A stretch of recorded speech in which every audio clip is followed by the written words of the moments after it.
Assalamualaikum warahmatullahi wabarakatuh. Kami dari kelompok 2 yang beranggotakan Adinda Rizka Syahroni, saya sendiri Ninda Melisa Sabila, Marcelino Huktama, dan Rizky Ramaputra.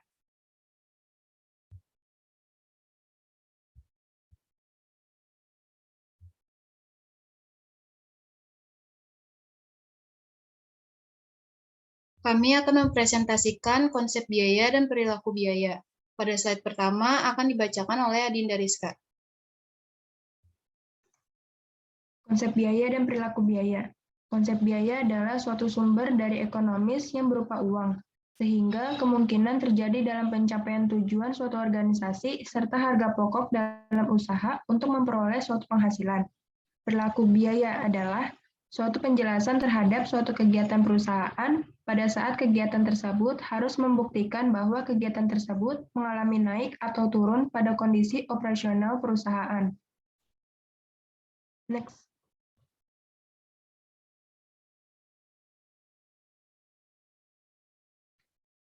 Jenis perilaku biaya. Yang pertama ada biaya tetap, yang terdiri dari commit fixed cost dan discretionary fixed cost. Yang kedua, biaya variabel, yang terdiri dari discretionary variable cost dan inherent variable cost. Yang ketiga, ada biaya semi variabel.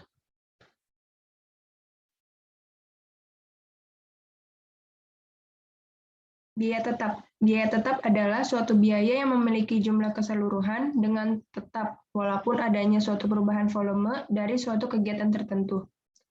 Commit fixed cost, yaitu sebuah kepemilikan terhadap perusahaan, organisasi pokok, serta peralatan yang tersedia di dalamnya terjadi di sebagian besar biaya tetap. Discretionary fixed cost, yaitu suatu biaya yang mengalami suatu keputusan penyediaan anggaran secara berkala.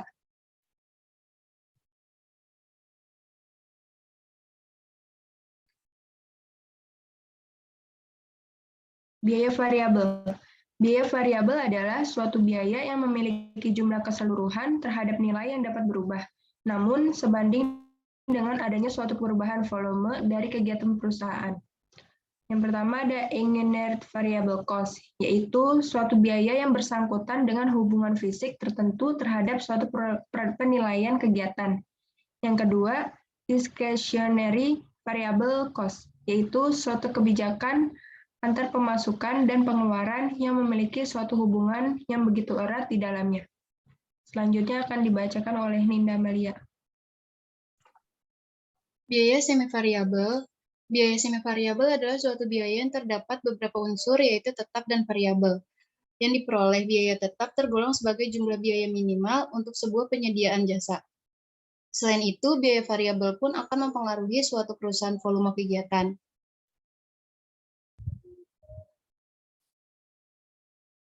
Metode pemisahan biaya semi variabel itu terdiri dari metode titik tertinggi dan terendah, metode diagram pencar, metode kuadrat terkecil, metode biaya berjaga.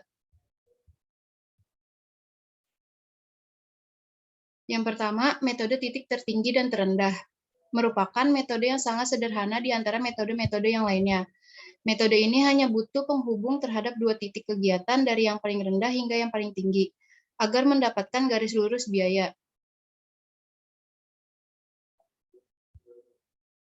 Yang kedua, metode diagram pencar. Metode ini berusaha untuk menghitung banyaknya titik biaya dan kegiatan yang ada di dalamnya, agar garis biaya yang ditarik antara dua titik tersebut akan terwakili dari berbagai tingkat biaya dan kegiatan dapat mewujudkan suatu keadaan yang lebih realistis. Selanjutnya akan dibacakan oleh Rizky Ramaputra. Metode kuadrat kecil. Metode ini diakui bahwa lebih objektif serta lebih cermat dalam mengukur garis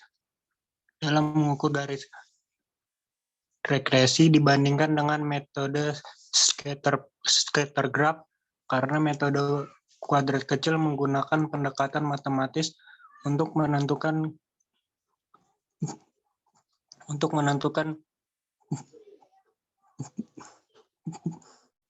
garis regresi.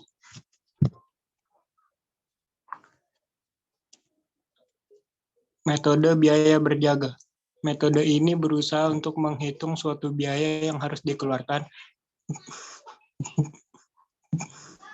Jika perusahaan ditutup untuk sementara, maka biaya berjaga ini merupakan biaya tetap. Sedangkan jika selama proses produksi masih berjalan, maka biaya yang dikeluarkan akan terkurangi oleh biaya berjaga tersebut. Sehingga disebut dengan biaya variabel.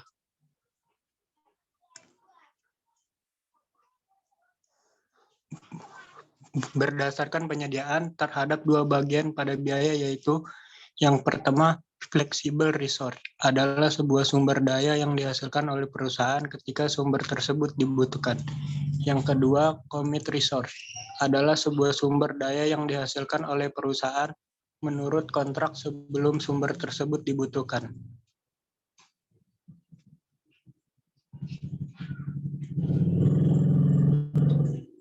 Selanjutnya, berdasarkan pengelompokan biaya terhadap dua golongan, yaitu yang pertama biaya langsung, merupakan suatu biaya yang terjadi karena adanya sesuatu yang dibiayai.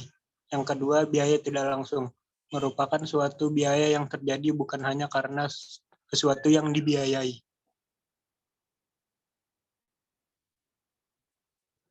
Next. Selanjutnya akan dilanjutkan oleh Marcelino. Baiklah, selanjutnya berdasarkan perusahaan terhadap 3 fungsi pokok, yaitu yang pertama, biaya produksi. Merupakan suatu biaya yang terjadi ketika proses produksi, seperti biaya tenaga kerja, biaya overhead pabrik. Yang kedua, biaya administrasi dan umum. Merupakan suatu biaya yang terjadi terhadap pengaturan dan koordinasi suatu perusahaan di luar produksi dan pemasaran, seperti gaji bagian administrasi dan umum, biaya perlengkapan kantor, biaya listrik dan telepon, dan lain-lain. Biaya pemasaran dan penjualan merupakan suatu biaya yang terjadi dengan adanya sebuah kegiatan penjualan dan pemasaran, seperti biaya iklan atau promosi, gaji bagian penjualan dan pemasaran, dan lain-lain.